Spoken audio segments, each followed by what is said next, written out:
Hey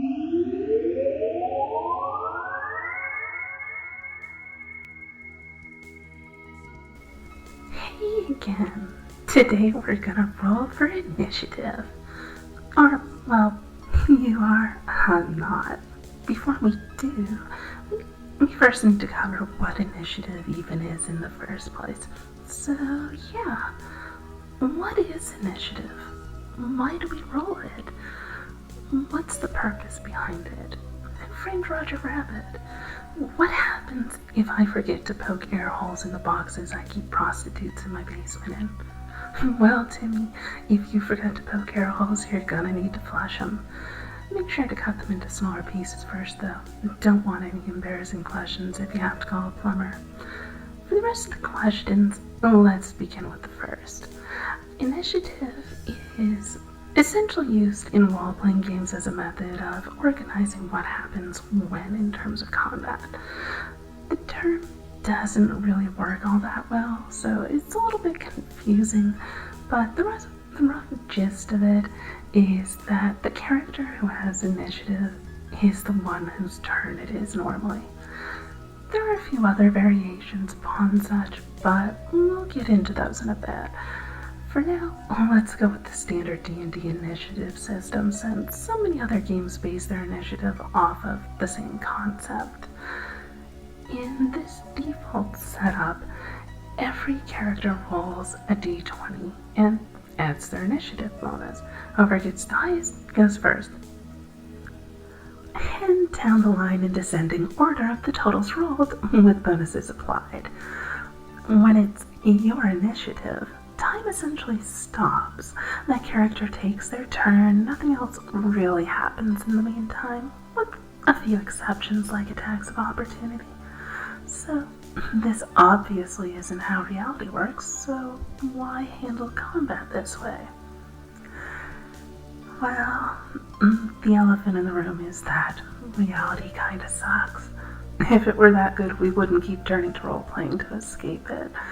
Gameplay and fun has to supersede realism, at least within the boundaries of the willing suspension of disbelief. There are limits to how far people are willing to ignore the fact that it doesn't make any sense compared to reality, and those limits tend to involve that the replacement for reality at least makes some sort of logical sense in its own right. In the case of initiative, this means that no, people really don't stop and politely take turns in order to stab each other in the face, but so long as there's an order to it and it's easy to understand, most people are willing to shrug and get on with the stabbing. There are a few issues with this setup, though, which cause some problems. Such as the way of whole game design, though, there's always a trade-off without a flawless form of implementation that works in all situations.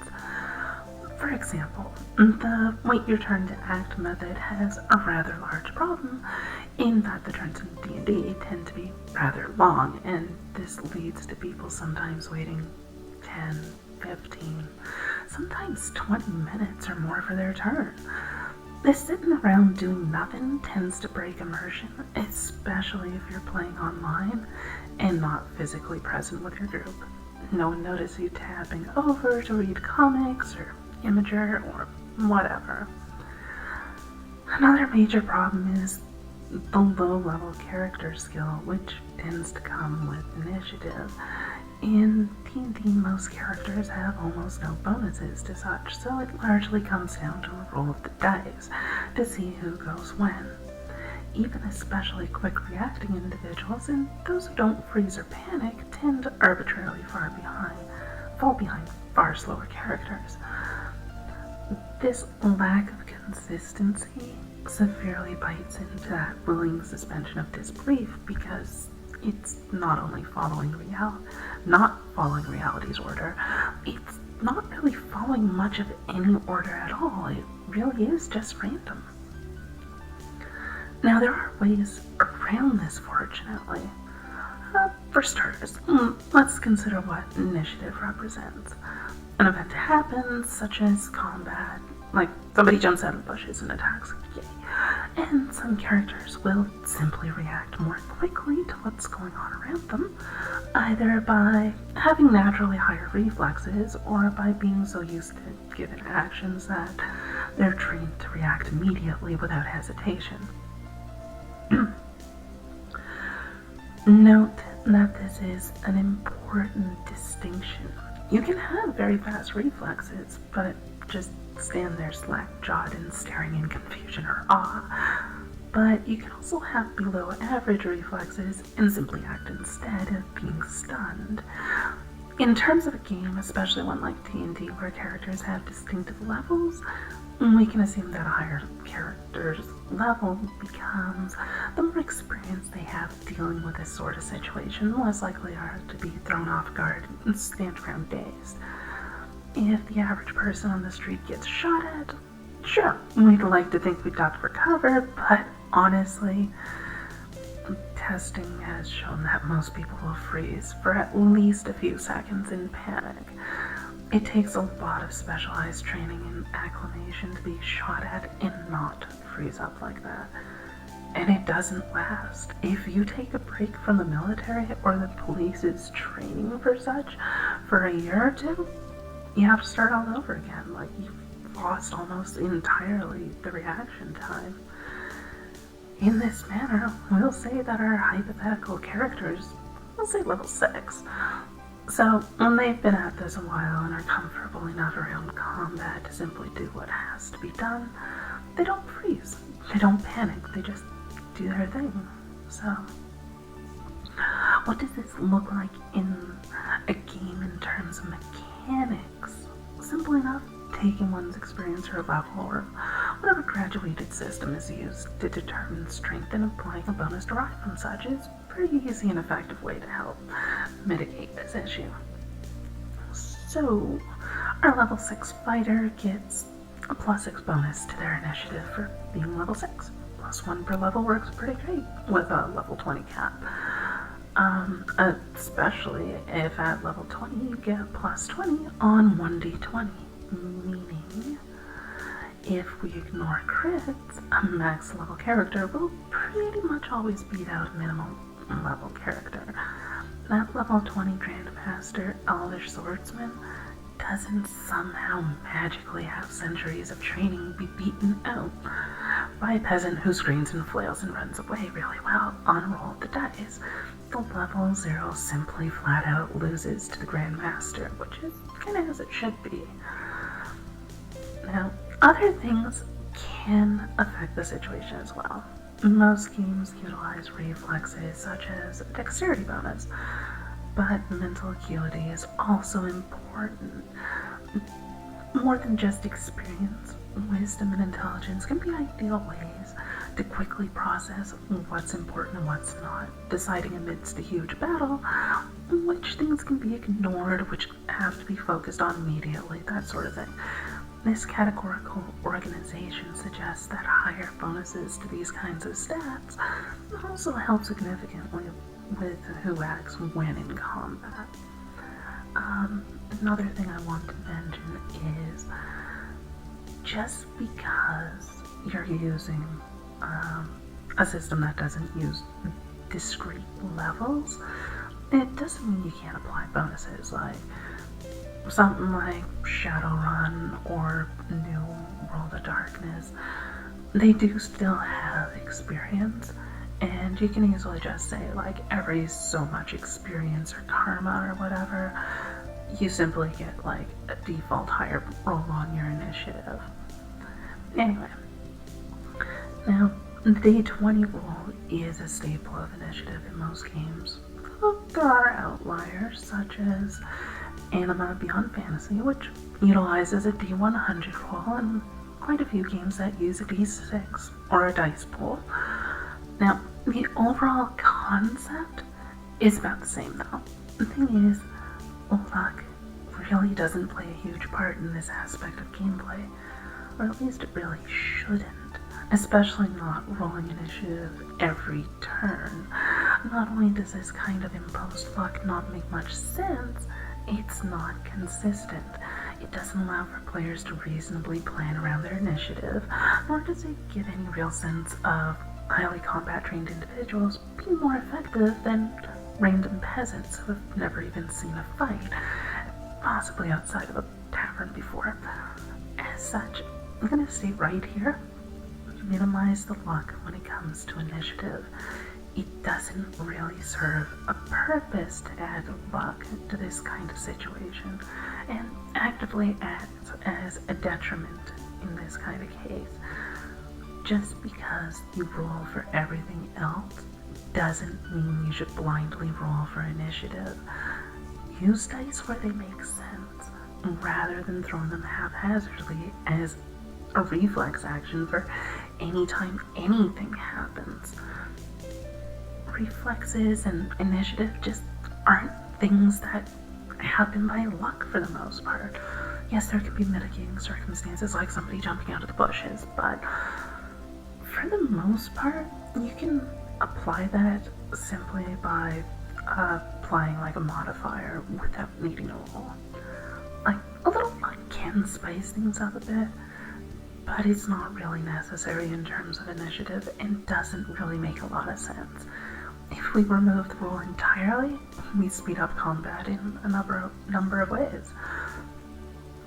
Not only does it remove the time spent rolling and figuring out whose turn it is, but the consistency means players learn when it's their turn more quickly and can plan appropriately around such, which also speeds up combat significantly. So, now that we've removed the luck from initiative, what else can we do to enhance it? Well, let's consider the very nature of initiative. Going first, honestly, sometimes sucks. Like, really badly. The cleric who goes before anyone gets injured is typically going to be less effective than the cleric whose turn occurs immediately after someone's injured. For example, let's say we have low-level characters. The fighter has 10 hit points. Yeah, I know, it's low for a fighter, but whatever. Bear with me for a second, okay? The fighter has 10 HP. The cleric goes first. Attacks? Yay! And now two baddies both deal 5 damage to the fighter. Bam, she's dead. Well, that sucked.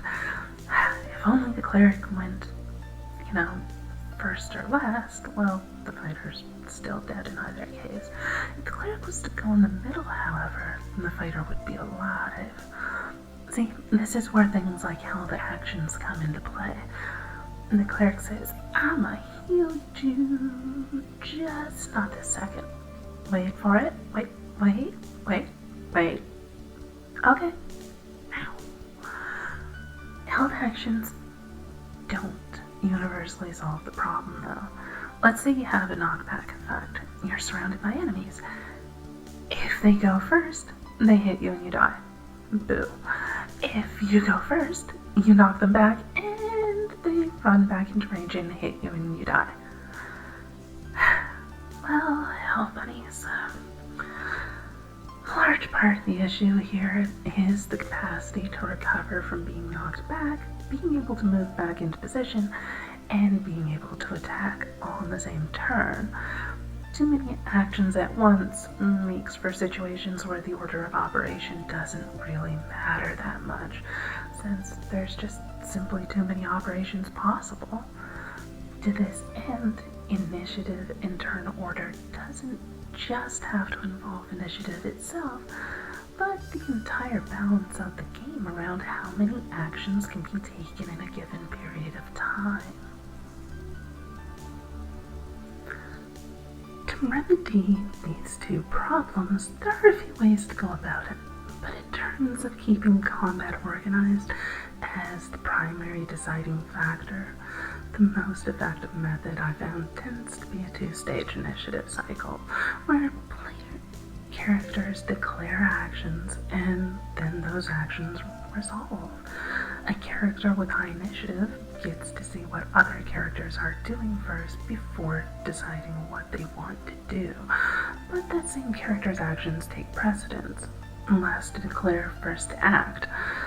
This slows down combat a bit, but not too much, and it does give the benefit of keeping all players in the fight, even when it's not their turn at that specific moment.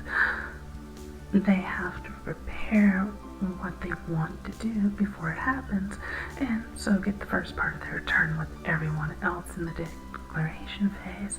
Then, because they've already decided what they're going to do, they can prepare their actions in advance rather than waiting until the last moment and bogging down the game by deciding what to do.